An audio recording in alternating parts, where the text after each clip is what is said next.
I have a challenge for you. Like most other people, you are probably grounded right now in your home. Depending where you're living on the planet, you might not even be able to go outside your door. If you are in Denmark, like I am, you can go out your door, but you have to keep a distance and all of that, which we all have to do at these times. This whole situation has disrupted our societies, our economies, our normal ways of relating, and many people are having a hard time, and some people are dying, and some people are working full time to take care of these people, and that's a really heroic deed. I really applaud you, and I think that's very, very amazing, so thank you for that. But for the rest of you who are sitting in your homes with nothing to do, or at least nothing of what you used to do, and you're just feeling frustrated, and you're like, your normal ways of being, your normal ways of life have been shattered for now. There's a lot of fear. You don't know when you can get back to work or to your business. You might have been laid off. You might be on the verge of losing your business. A lot of terrible scenarios are on the potential horizon, and what to do about it. The challenge that I will invite you to take on is this: to make this situation, with this corona situation, the best thing that has happened to you and your life in the last decade. I know this may sound provocative, and for sure if you're dying or if you're just struggling to keep other people alive, it's probably not going to be the best thing that happened to you. Again, my greatest support for you guys if you're struggling with the disease or if you're helping others with it. But if you're not, if you belong to the majority who are just sitting and can't get on with your normal life right now, I really urge you to take up this challenge. Because, sometimes life just presents us with events that are outside of our control and that shatter our normal ways of being, our normal ways of understanding ourselves. And we can struggle against that, and I guess sometimes we have to, but sometimes we can also use these events as opportunities to renew ourselves in completely new ways.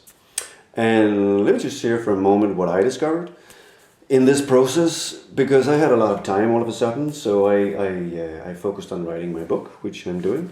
But then I also read back into stuff that I wrote years ago, and I discovered that I wrote a lot of great stories and poems over the years that I never really did anything with, that are just lying in my drawer or in my computer.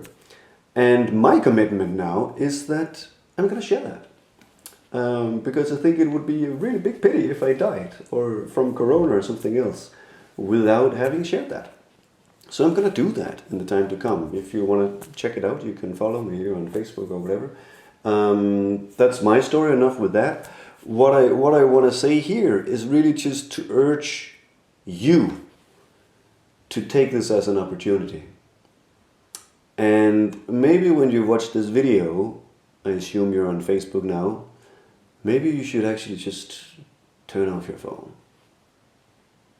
Turn off your computer. Turn off your fucking device for once, and not sedate yourself with more Netflix series or more stupid entertainment or more news about corona, which you have really no influence on anyway.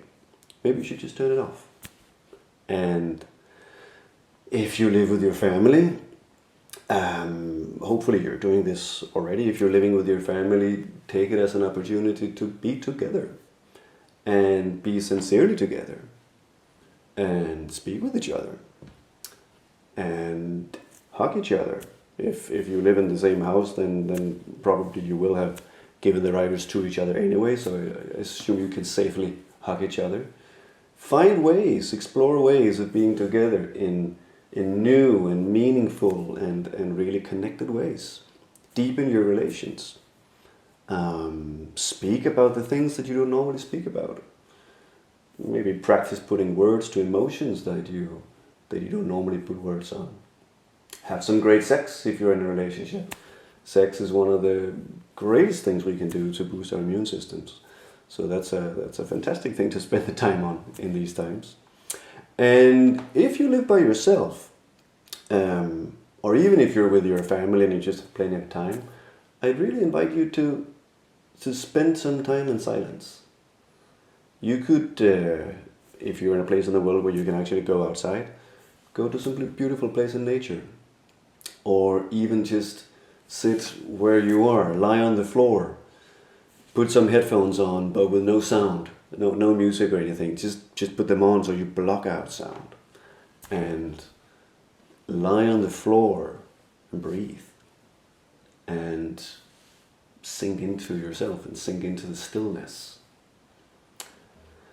It is when we do that, and we, in that stillness, in that emptiness, gradually dissolve as who and what we think we are, that sometimes new parts of ourselves can come up to the surface, and we can get new inspirations and new ideas of what to do. Some of the greatest inspirations that have come to me in my life have come when I surrendered myself to not knowing where the heck I was going, and to just a sense of existential emptiness. Now such a state of emptiness is forced upon us from the outside, and that can seem like a really horrible thing. But it's really a great opportunity to take that and use it for something constructive in your life. Reinvent yourself. Reinvent your ways. We have to do that as a society. We have to fix the climate, for instance, on this planet. Now could be a great time to think about how to do that in depth. But also think about your personal life. What might you do differently?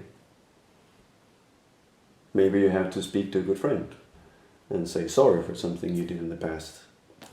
Maybe you have to speak with your parents and clear something, or say a thank you for something, or I don't know, something else that needs to be said. Or maybe you just need to let go of what you have done so far in your life and do something new.